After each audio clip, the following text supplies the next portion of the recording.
Today's top story from the perspective of someone who's there. You are looking live. This just in. Not my beat. That's right. We're doing it this year. Tischler Tuesdays. Mitch Tischler, co-host of the Beltway Football Podcast. Of course, with JP Finley with us. Mitch, how was your long weekend, my friend? It was great. Loved the weather. I got to play a little bit of golf, hang out with some friends, barbecue. It was perfect. That is, good gracious. You draw one up on the Americana play sheet. Call that one every Labor Day weekend. That is A+ work, especially if you hit them well. We had a lot of fun. How about that? That's honestly, when I play golf, Mitch, that's all I'm really going for. But you actually play on a regular basis and have the capability of being good. I don't. But that's a conversation perhaps for a different day.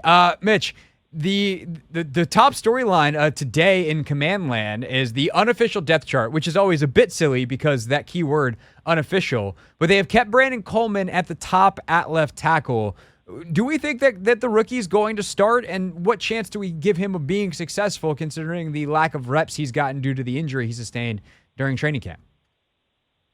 Yeah, I think his success level is the same place that it's been pre-injury. As long as he's back 100%, I don't know that a couple snaps in the preseason would have really made a massive difference in terms of how well he's going to play. I think for us as fans and media that are covering the team, I think that it leaves some questions because we haven't seen him play against anybody except for the Commanders, own defense. But the coaches have said for a while that they were excited about Brandon Coleman, and he was taking those first team reps kind of before he got hurt. So they're particularly high on him. I think we're going to see him start week one, and I think he's going to be kind of your guy there. I'm not saying that I have no questions about Brandon Coleman at all. And in fact, I probably have more questions about Coleman than I do, say, Cornelius Lucas. But part of that is because I know who Cornelius Lucas is, and some of the things I know about Cornelius Lucas make me excited that Brandon Coleman is playing. Where do you kind of come down on your, I'll call it your nervousness level of starting a rookie left tackle to protect a rookie quarterback's blind side in week one of a season? Yeah, listen, when you draw it up, that's not probably what, the entire coaching staff had planned for week one for Jayden Daniels for the number 2 overall pick when they got it. But at the same time, they've showed confidence in him from the beginning, and they've been excited about him. And I think that, you have a veteran play caller in Cliff Kingsbury who, you hope is going to take the veteran route and, call an offense, call a situation that works well for this offensive line group, which, when you break down individual talent is what it is. But I think as a whole, combined with, with Cliff calling plays, they can get the ball out quickly. They can do some things in the quick pass game. And that's where I think Brandon Coleman's, big level up is over Cornelius Lucas. And that's his ability to get downfield and make the extra block. And that's something that this coaching staff asks of this O-line pretty consistently. So I think you're going to see a couple plays today or on Sunday where Terry's going to get a ball quick out to the left, and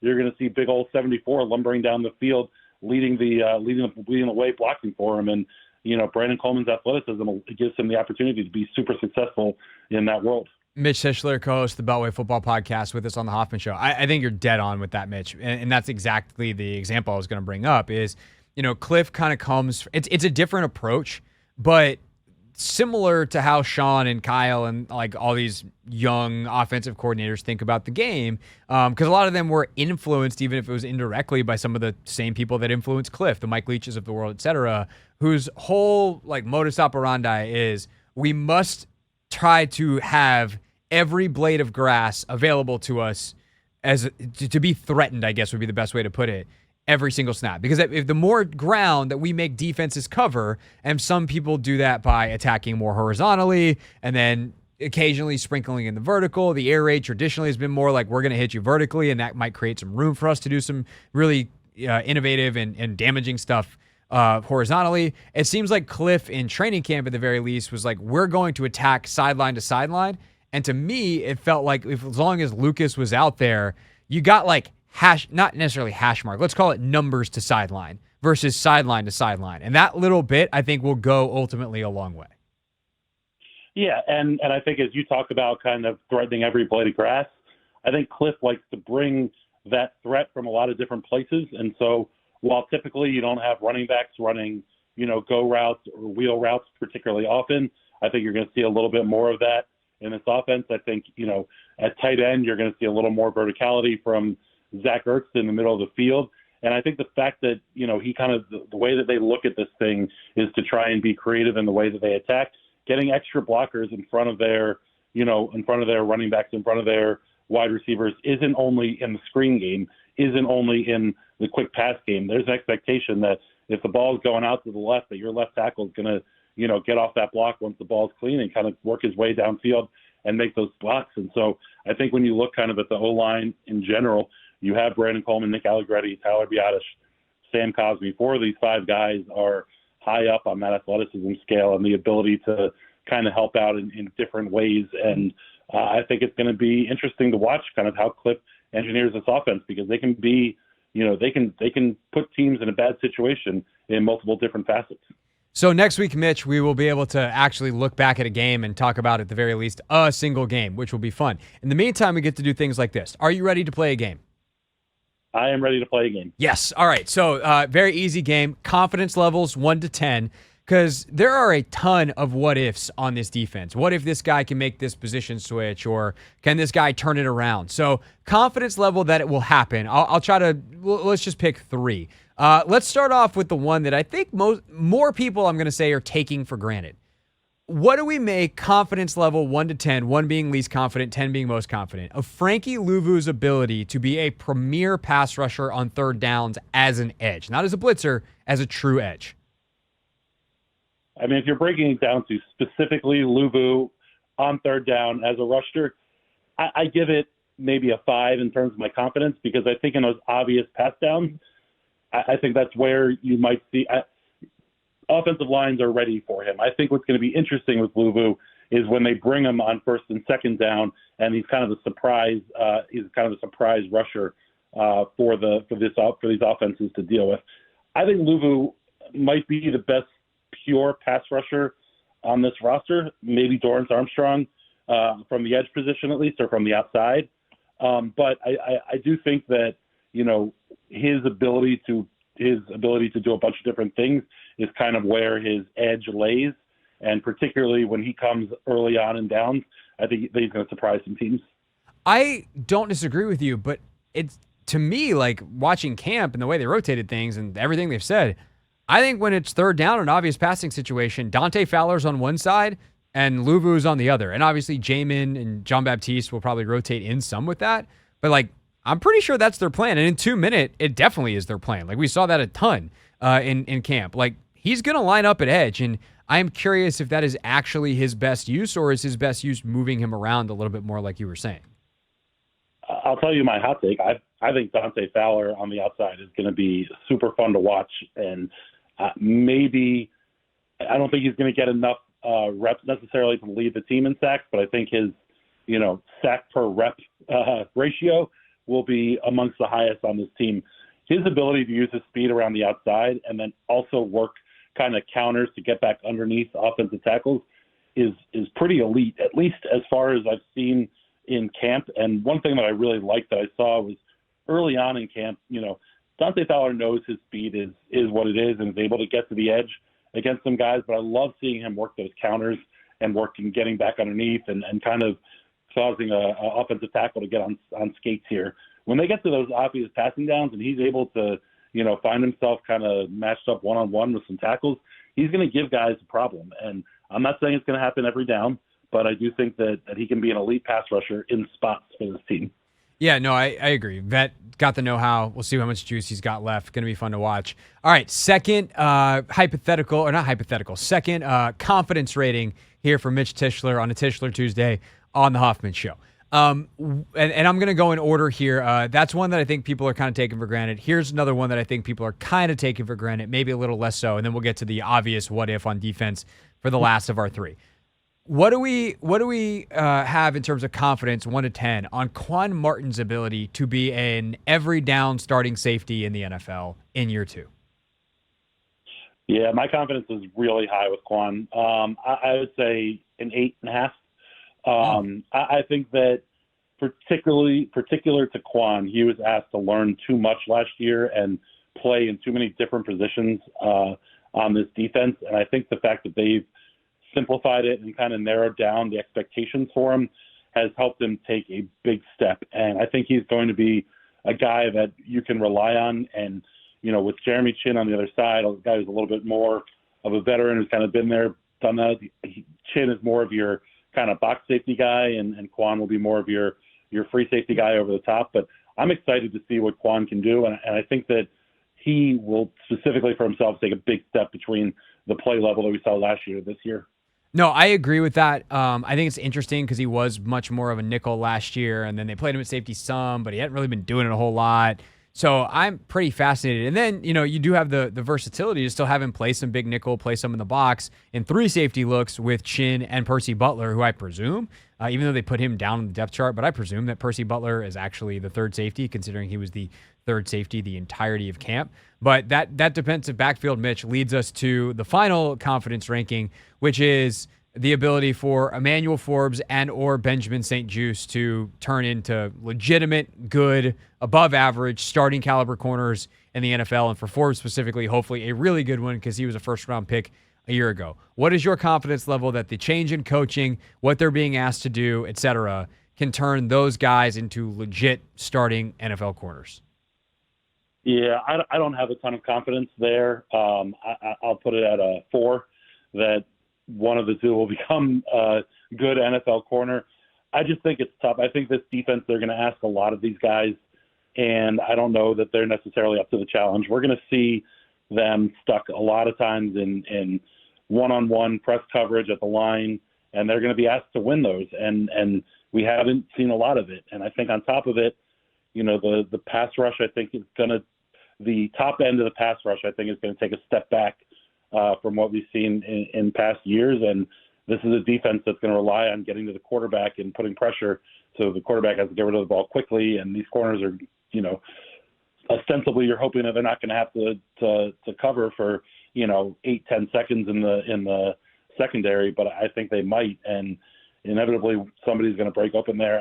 I'm concerned about the back end of this, pass defense, but mostly on the outside, not necessarily up the middle.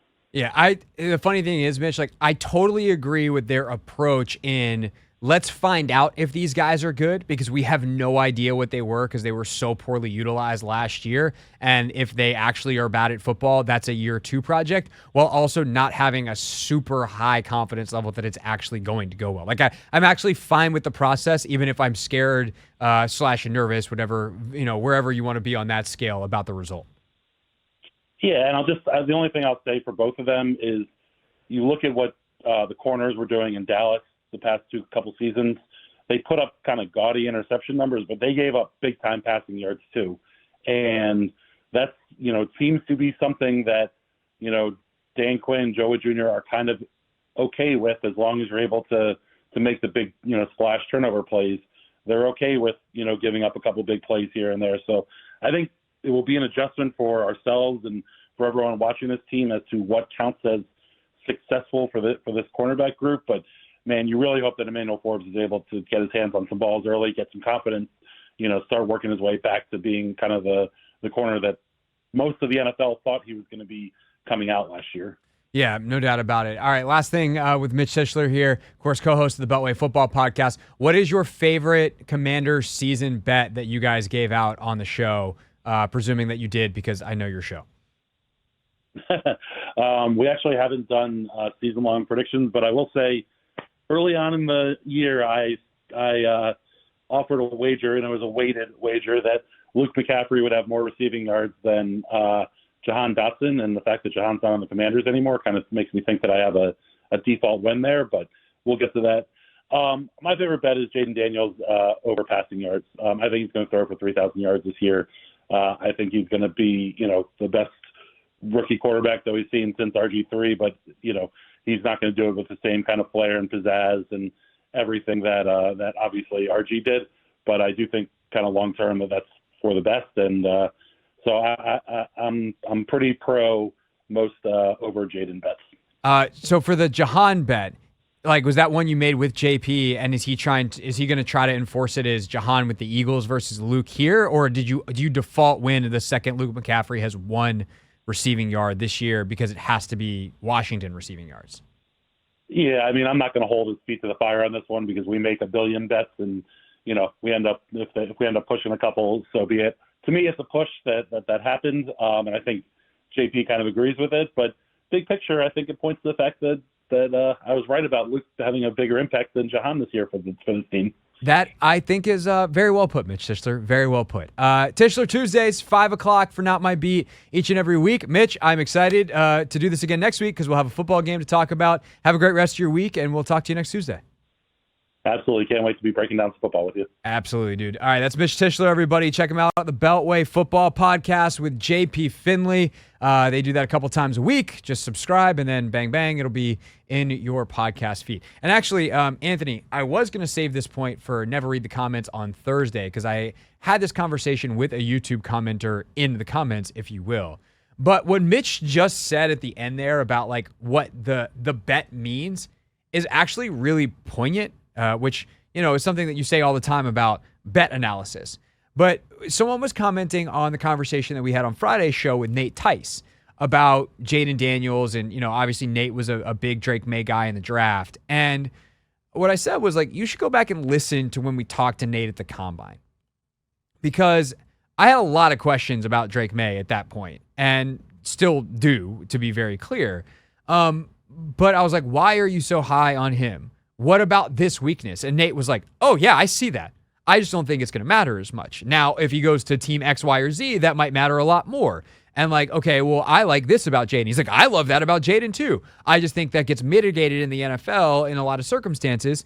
But then we talked to him on Friday, and he's like, actually, that thing that I said might not matter as much for Jayden is perfect in Cliff Kingsbury's offense. And so, lo and behold, I love where Jayden Daniels is, and maybe I'm even higher on him than I initially thought I would be before he got drafted to an actual team. And so what happens is, especially in draft time, but also in the season, like, we get so caught up with analysts, and this happens to me, and I probably also at times do this, but I think this happens, frankly, if I'm being honest, Anthony, to me more than it does me doing this to other analysts. We get too caught up with the graphic on the screen, if you will, someone's actual rankings. And here's Nate giving all this analysis, all this like really good information and kind of the what ifs and how like this could play out this way. This is a trait. Here's how I think it translates, but this is the thing I know for sure, the trait. And we ignore all that stuff but you like that guy better, so you must think my guy sucks. And like, the point with Mitch in the bet is, to take it to a different context, is like, his point wasn't necessarily like, here's how you win some money on a bet. It's, I think Luke McCaffrey has a bigger impact than Jahan Dotson. And that's good analysis, no matter how you frame it on a graphic, most important Commanders receivers, or a bet, or whatever. And I don't like the analysis getting lost so much. That's my high horse of the day. Are you going to be placing any bets this season? I might. Oh. We could. Let me find out. We have one. I think it's easier to bet in DC now, so Yeah. that does Everywhere. help things, as opposed to some of the previous restrictions that have been lifted. Maybe we should do a Commanders betting segment later in the week. On like a Friday? Yeah, we don't have a lot of room. Like, the week's pretty filled out, I know. but we gotta have space somewhere Yeah. for Terry over under, B-Rob, maybe Eckler or Ertz. Got to get our best prop Jayden. bet. Yeah. Yeah. See if there's any funky ones. Maybe we'll pick one non-Commanders bet, and we can just have a show pack that we're going to stick, I don't know, $5 on all of them. Okay. See what happens. Hey, look, I See love if we it. can make some money by the end of the year. I hope so. Do we parlay them all together and make it extra dumb, and just go ahead and forfeit all the money? No. Okay, that's the correct I have answer. learned one thing when it comes to betting. Do not, Straight bets are king. do not over parlay. And in fact, really, you should never parlay, but don't I used to do over-parlay. big parlays. Big, like 10-leg parlays. Never hit. and it's just, no kidding. No kidding. By the way, really, really quick, because now we're up against the clock. We were going through on Friday our weekend preview, and I just, for whatever reason, remembered that Ohio State was favored over Akron by 48.5. You know what the score was? Wasn't it 52-0? It's 52-6. Oh, that hurts. It's a 48-point spread. How do they do that? I don't know how they do. It was another Michigan. I think it was Michigan. Yeah, was it Michigan? I think Michigan. Whoever they played. There was a bad beat situation. Yeah, they missed it by like half a point or something like that. It's insane. I don't know how they do it. They don't air condition the desert because they lose, folks. Yeah. It's not going to stop us from having fun with it. But remember, have fun responsibly. What's up, kiddos? It's your boy Clinton Yates from ESPN. It's the Hoffman Show on the Team 980. Tell your mama I said what's up.